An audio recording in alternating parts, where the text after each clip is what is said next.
Umadi police station येथे 14 April रोजी पहाटे हायवे रॉबरीचा प्रकार घडलेला होता, ज्यामध्ये फिर्यादीने दिलेल्या तक्रारीनुसार 3 लाख रुपये कॅश, एक सोन्याची अंगठी, 2 मोबाईल फोन आणि फिर्यादी वापरत असलेली गाडी, 4 व्हीलर गाडी हे आरोपींनी त्याच्याकडून लुटलेली होती।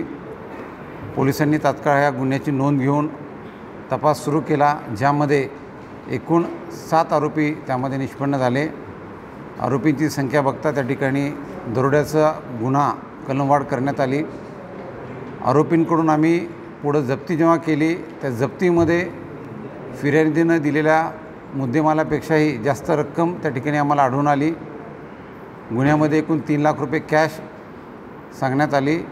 त्यानुसार आरोपींची जेव्हा आपण घरझडती घेतली, शोध घेतला, त्यामध्ये एकूण जवळपास 2.5 कोटी रुपये कॅश ही त्या ठिकाणी जप्त केलेली आहे। त्याचबरोबर फिर्यादीची गाडी सुझुकी ब्रेझा ही 4 व्हीलरसुद्धा जप्त करण्यात आलेली आहे।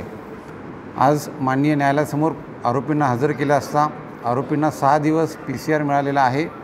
या दरम्यान आम्ही अधिकचा तपास करणार आहोत। ही कॅश कुठून आली याबाबतही आपण आयकर विभागालाही कळवलेलं आहे। त्यांच्याकडूनही चौकशी चालू आहे आणि पुढची कारवाई पोलीस विभाग त्याचबरोबर आयकर विभागही करत आहे।